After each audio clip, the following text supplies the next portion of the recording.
Alors la grande question, c'est qu'est-ce qui cause l'infidélité conjugale chez l'homme? Pourquoi les hommes que nous sommes arrivent à l'infidélité conjugale? Plusieurs raisons. Première raison, raison inexpliquée. Il arrive des fois, on n'a aucune explication. On se rend simplement compte qu'on est tombé dedans. Deuxième raison, des liens de famille. On néglige cela, mais on vient d'une famille où il y a cette tendance. Papa était polygame, papa était coureur de jupons. David a été un petit homme à femme. Il a eu 15 enfants avec 6 femmes. Son fils en a eu 1000. On néglige cela, mais c'est vrai. 1 Pierre chapitre 1 verset 18 parle de la vaine manière héritée de nos pères. Il y a des choses, tu n'as pas besoin de révélations. Tu regardes, mes oncles, ils sont comment? Mes oncles étaient des tireurs de littérature. Il a eu 15 enfants avec 12 femmes. Tu regardes toi-même, tu dis, Seigneur, aide-moi. Je viens de ces gens-là, nous sommes attachés et pris pour cela. Combien dans les livres de rois, 1 et 2 rois, 1 et 2 chroniques, cette phrase revient souvent, il marchait dans les voies de ses pères. Il fit comme son père, il fit ceci. Troisième raison, troisième cause de l'infidélité conjugale, c'est le climat à la maison. Il arrive des fois, nous les hommes, nous tombons dans l'infidélité à cause du climat, les disputes répétées. Des conflits non résolus, incompréhension répétée, insoumission de la femme. Là aussi, des fois, il nous faut parler aux femmes. Mauvaise gestion de certaines choses.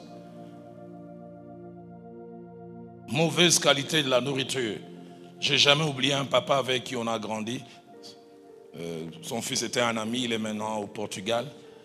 Il faisait partie de ces sectes qu'on appelle les babas, les gens qui se rasent, ils laissent que la barbe. Un homme pieux. Et puis à un moment, 2 semaines, on ne le voyait plus. Mon ami vient dire, oh non, il semble qu'on a découvert notre papa sur avenue Itaga à Linguala. Il a une femme, il dit non. J'ai jamais oublié un jour vers 17h, nous allons comme des éclaireurs. On nous dit, il habite dans cette maison, nous allons vers la fenêtre. J'ai jamais oublié. C'est papa qui était un peu costaud comme moi, avec sa tête et sa barbe. Il était porté par une petite femme. Je pense qu'il devait peser dans les 90. Cette femme devait avoir 50 kilos. Il est porté, la femme lui faisait porter une bavette. Et il faisait manger, comme un petit bébé. Moi, je vois ce papa.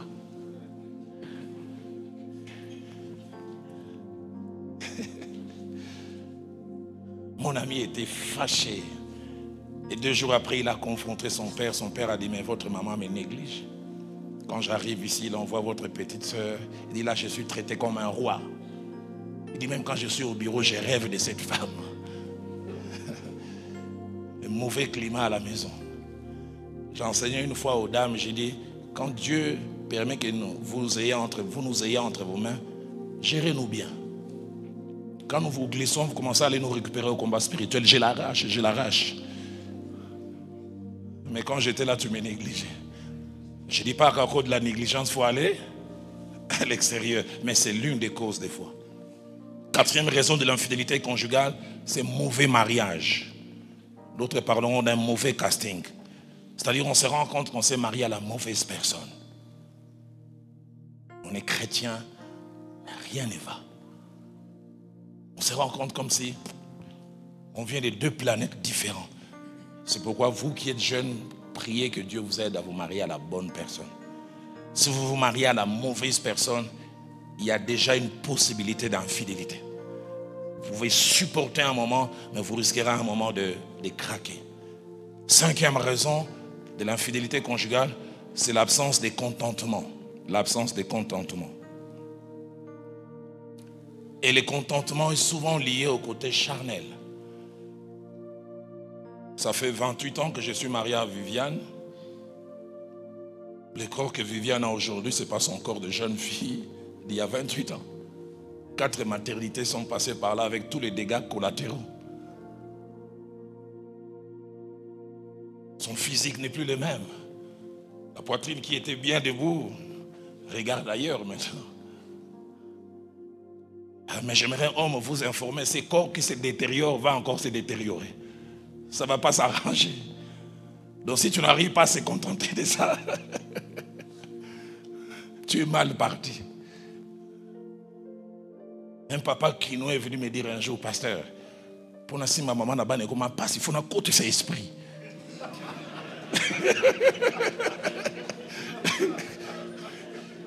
Et dit des fois sur la télé,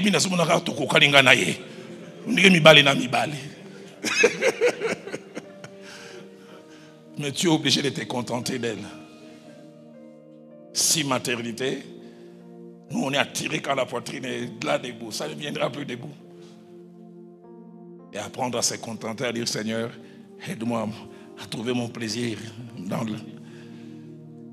Un homme rigole très fort là derrière. Tu as des problèmes comme ça?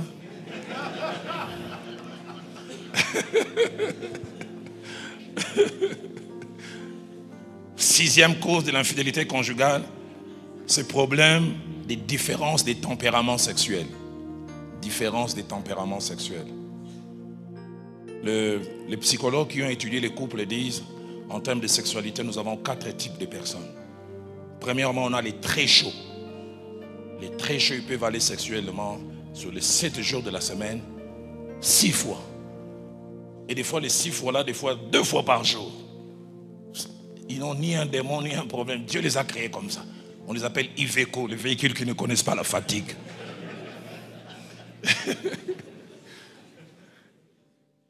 Et deuxièmement, il y a les chauds. Sur les 7 jours de la semaine, 4 fois. Et puis il y a les tièdes. Les tièdes, il a besoin de sa cure de chaque semaine. Sur les 4 semaines du mois, c'est 4 rapports. Et puis il y a les froids, que j'appelle le monsieur l'abbé. Il t'a touché le 2 avril, il faudrait attendre encore le 2 mai. Il n'est pas porté sur la chose. Quand moi, si je peux l'embarrater, je n'ai jamais oublié, un jour je reçois 2 couples et je dis, ce jour-là, Dieu voulait m'enseigner. Je reçois le premier couple à 15h, le deuxième couple à 15h30. Le premier couple à 15h, quand ils entrent, la femme est en train de trembler. Elle dit, pasteur, votre frère, même s'il a payé toute la dot. Non, ça c'était le deuxième. La première qui vient, pasteur, est-ce que je sais que tu es spirituel, je ne demande pas de m'envier. Est-ce que je ne suis pas belle? Je dis, oui, maman, tu es belle. Mais votre frère, c'est pourquoi il ne me touche pas. À peine. Je suis jeune, les gens m'attirent. Je demande au frère, il dit, mais pasteur, moi c'est Dieu qui m'a créé comme ça. Et je les conseille, je dis, frère, fais un effort. Cet aspect des choses, ça compte énormément. Ce jour-là, Dieu voulait m'enseigner. 30 minutes après, un deuxième couple entre. La femme fâchée. Il dit, pasteur, même s'il a payé toute la dot, est-ce que je ne peux pas me reposer? Par jour, 3 fois. Par semaine, 20 fois. Et les frères bougeaient seulement. Il m'a dit, pasteur, d'autres réclament ça, moi je lui donne, elle se plaint.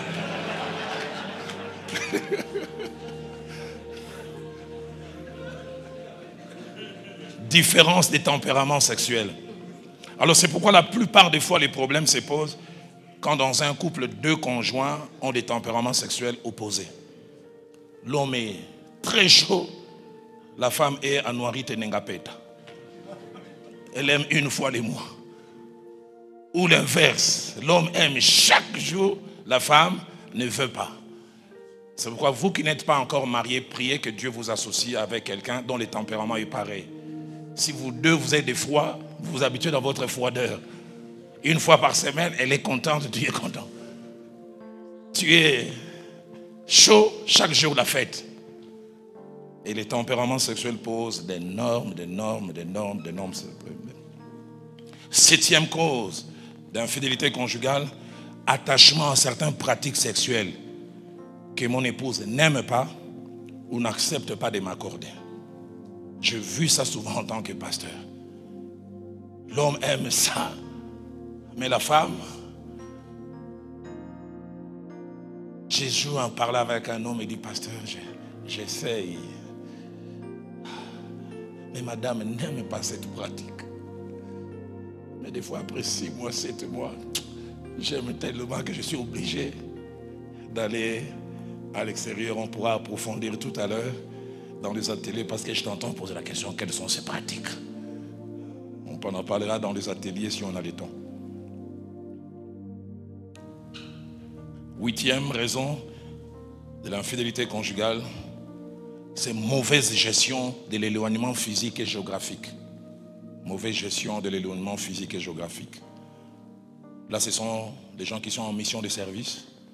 On t'envoie 2 semaines à tel endroit, 6 mois.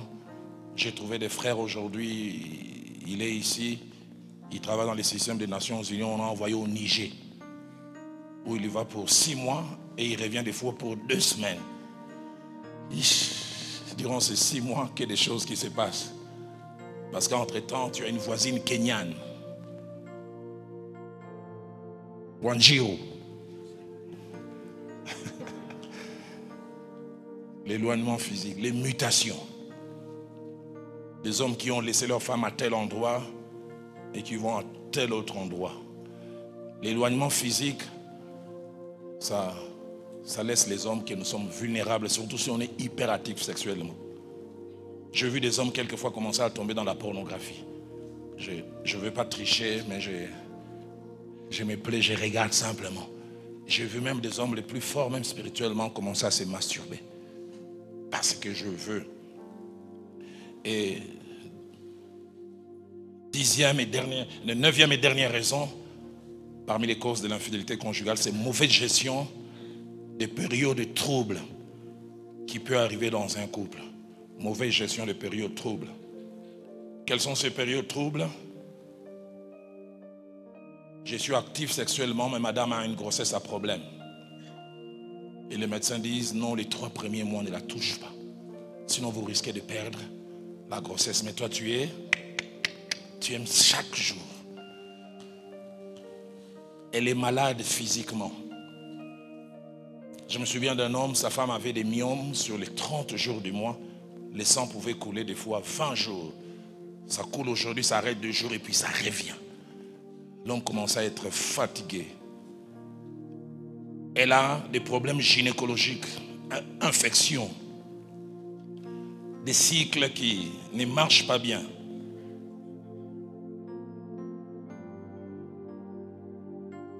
Problèmes de maternité qui se suivent. Et elle commence à avoir peur de la vie sexuelle.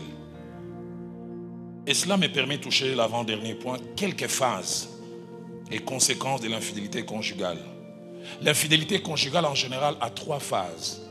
La première phase de l'infidélité conjugale, j'appelle cela la phase clandestine. C'est-à-dire on cache la relation et l'on fait tout pour qu'elle ne soit pas connue. On a commencé quelque chose, surtout si on entretient une relation, on s'arrange. Et cette relation se caractérise par 4 choses. La première, c'est la duplicité. On a 2 visages. Et on fait tout pour ce que l'on fait à l'extérieur ne soit pas connu. On s'arrange pour éliminer les indices. J'ai vu des hommes dans leur téléphone, cette concubine, ils ont mis le nom mon général. Et des fois l'épouse voit sonner, « Hé chérie, mon général a Benguio. » Toi, tu sais, mon général là, c'est Annie. On élimine tous les indices. Tu as été là et tu as fait un bisou avant de partir. Moi, c'est dans le radar. On fait tout pour enlever. On écrit un texto, on efface. On a reçu un texto, on efface. Deuxième chose attachée à la saison de la duplicité, c'est le mensonge. Presque tous les infidèles sont des menteurs. Puisqu'on ne peut pas afficher. Le travail finit à 16h, mais tu dois avoir cette concubine à 17h. On aura une réunion avec l'adjoint du DG. Une réunion stratégique de l'entreprise. Non, il n'y a pas de réunion stratégique. La réunion stratégique, c'est avec elle. Mensonge. Des fausses missions de service. Vous êtes convenus, vous allez à Gisenyi passer un week-end. Non, on nous a amené en groupe de travail. Pour tous les week-ends. Mensonge. Troisième chose attachée à la phase clandestine, c'est un mélange de plaisir et de souffrance. On trouve du bien dans ce que l'on fait, mais l'on souffre. Parce que ce que l'on fait, la conscience que nous avons en tant que chrétiens, n'approuve pas cela. Et quatrième chose attachée à cette phase clandestine, c'est beaucoup de prudence. On prend beaucoup de précautions. J'ai connu un homme qui m'a dit, ma femme est tellement pointueuse. Si je veux, j'ai triché dehors. On peut en parler parce qu'on est entre nous hommes.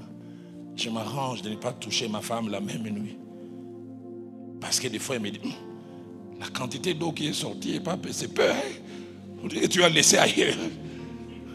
Il dit, donc moi-même, je sais, quand j'ai triché, j'ai dit, non, je laisse passer.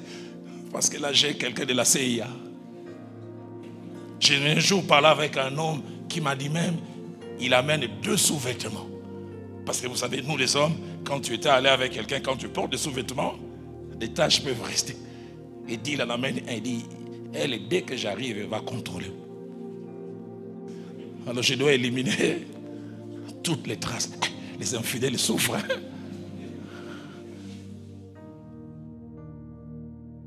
Deuxième phase de l'infidélité, c'est la phase de découverte. La première phase, c'est la phase de la clandestinité. La deuxième phase, c'est la phase de découverte. C'est-à-dire, pour certaines raisons, ce qui était caché finit par être connu. Et là, il y a 2 éléments. Premièrement, c'est connu malgré les précautions. Les premiers indices commencent à apparaître. Imprudence. Un texto qu'on a oublié d'effacer. Au départ, on y est. Mais je sais qui? Oh! Non, ce sont des gens qui se sont trompés de numéro. En tout cas, Vodacom, ils ont des problèmes. Hein? Les textos d'autres personnes passent. Toi-même, tu sais. Anna, Peponi Yakomakiboye. Facture d'hôtel qu'on a oublié de déchirer. Un parfum de femme que l'on sent. Un homme me dit un jour comment il a renié son propre lot de capotes parce que son épouse savait qu'il n'utilisait pas de capotes. Il monte juste dans le... chérie, c'est capote. Ah, Jean-Jacques m'avait demandé d'acheter pour lui. C'était sa commande.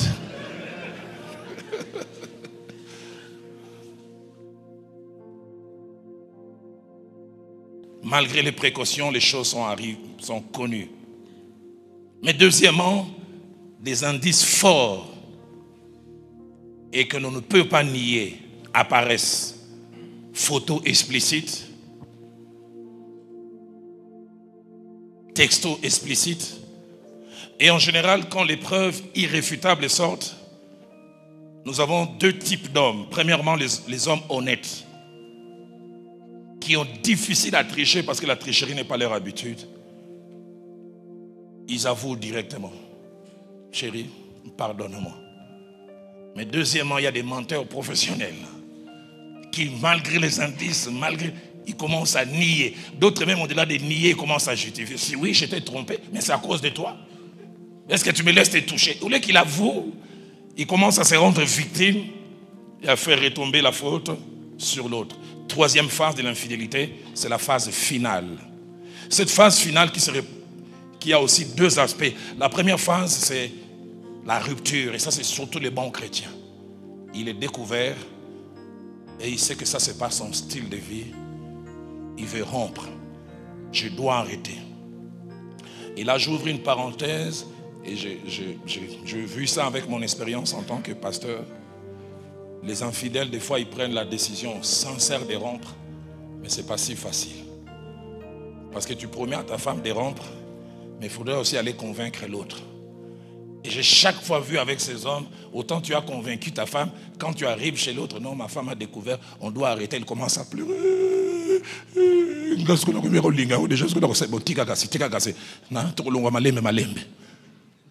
Autant tu as promis de l'autre côté, autant ça devient, c'est pour cela je vous encourage, n'ouvrez jamais cette porte. Parce que pour en sortir, c'est difficile. J'ai plus de 29 ans dans la pastorale, j'ai vu des gens être détruits. C'est la rupture. Mais deuxième option, ça c'est les hommes qui n'arrivent pas, ils officialisent la deuxième relation. Les uns rompent parce qu'il est chrétien, il ne veut pas. Mais les autres disent, en tout cas moi j'arrive pas. Soit tu acceptes qu'elle soit là, et prie pour que Dieu m'aide. Alors je termine avec le dernier point, avant de toucher la conclusion, conséquences de l'infidélité conjugale. L'infidélité conjugale n'est jamais sans conséquences. Jamais. Jamais. Proverbe 6, versets 27 à 29 dit, quelqu'un marchera-t-il sur du feu sans se brûler? Quelqu'un va-t-il mettre du feu dans son sein sans que ses vêtements s'enflamment? C'est-à-dire ça finit toujours par nous brûler. Et parmi les conséquences qui peuvent s'attacher à l'infidélité conjugale, les conséquences touchent d'abord nous-mêmes, ça touche notre conjointe, ça touche nos enfants si nous en avons, mais ça touche aussi l'Église et les témoignages de l'Église. Et surtout si tu as des responsabilités.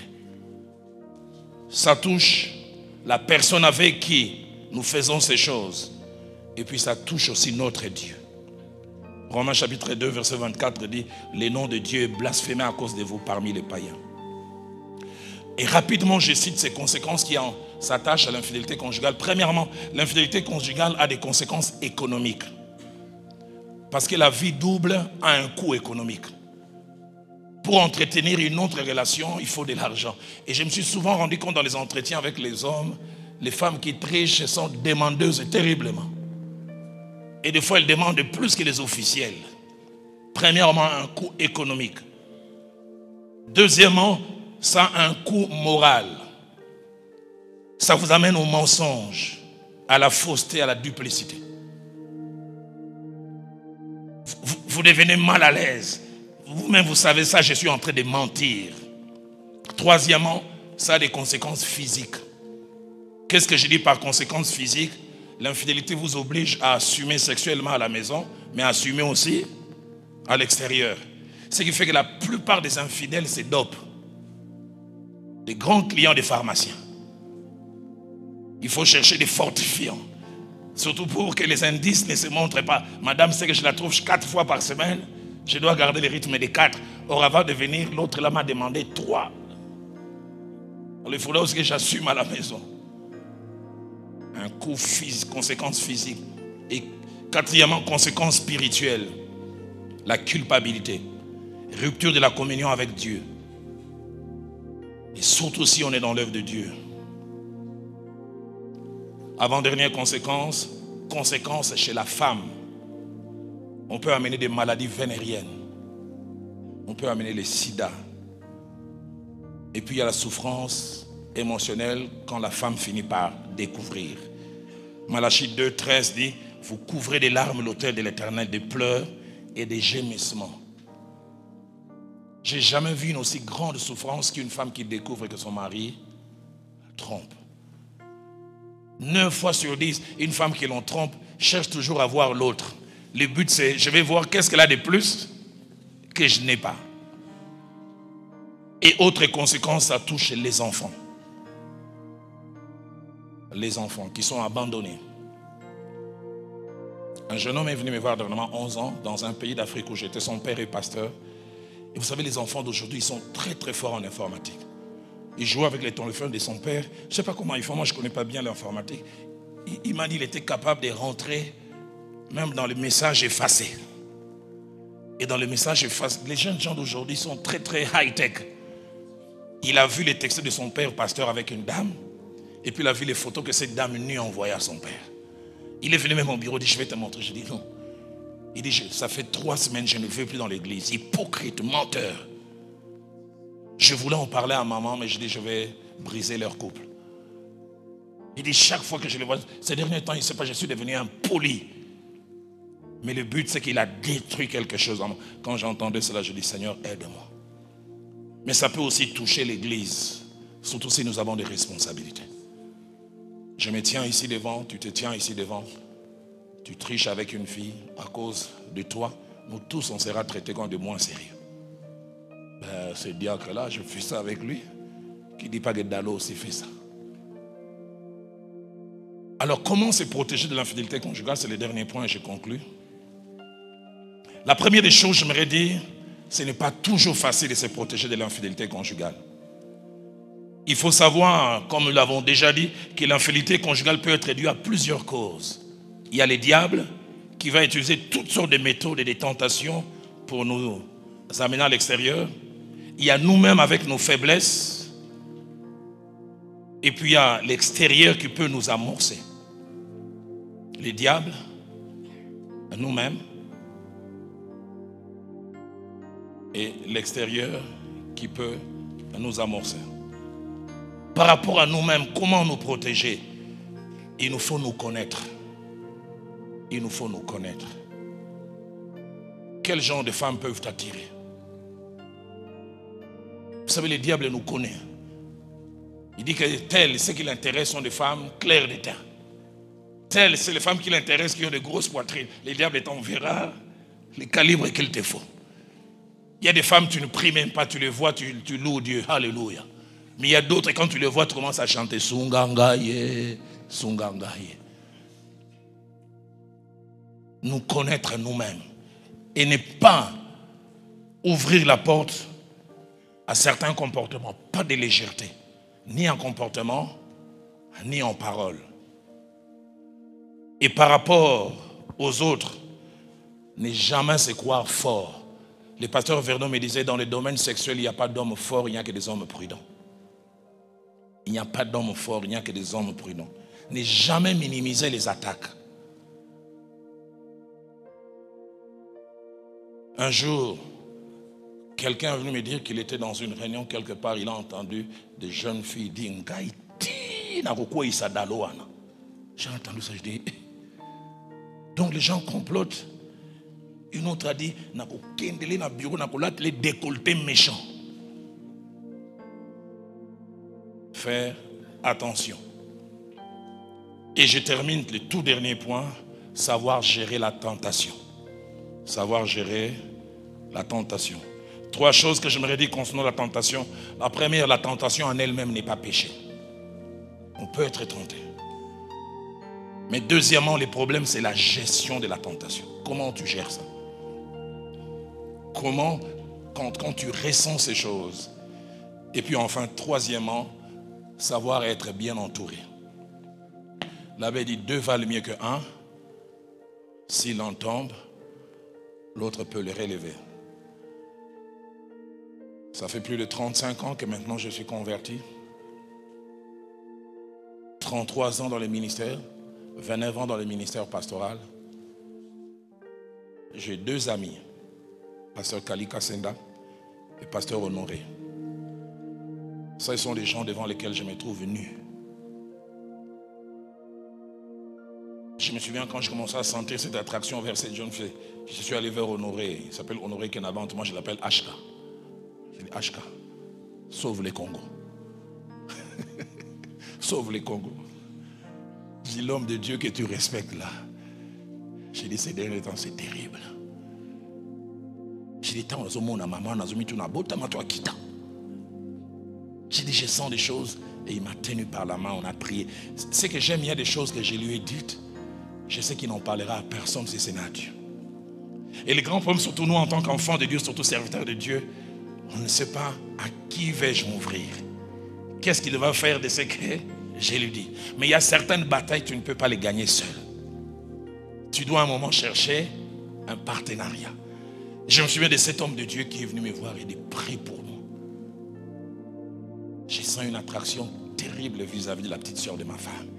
Et il était sincère avec moi. Il dit, moi, mon côté faible, c'est la poitrine de la femme. Plus c'est gros, plus c'est debout. Il dit, la petite soeur là, waouh. Il dit, je l'appelle même Obélix.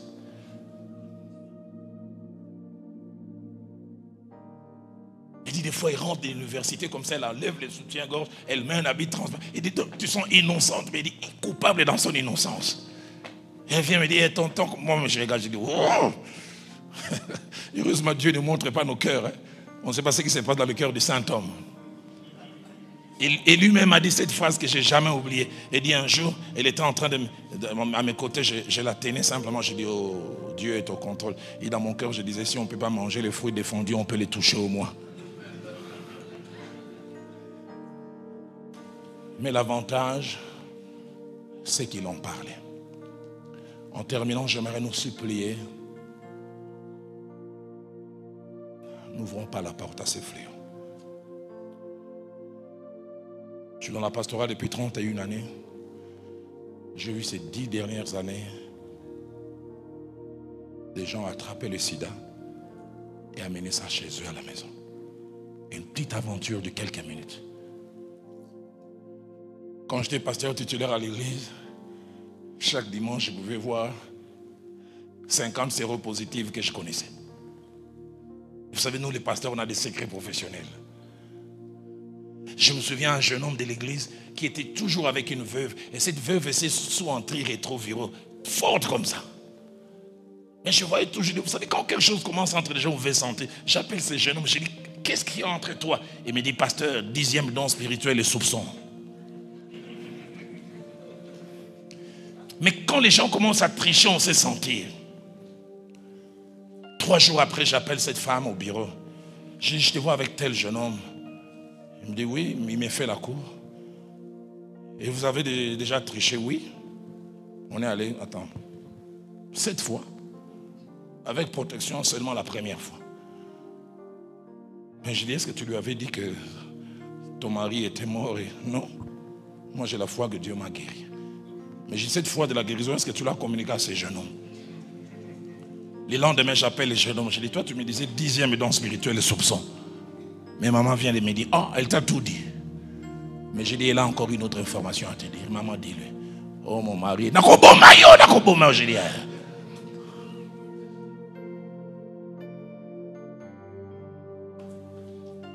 je prie que Dieu nous garde de ces choses. Au-delà de la communion, nous pouvons briser notre avenir. Nous pouvons briser bien des choses. J'aimerais ce soir.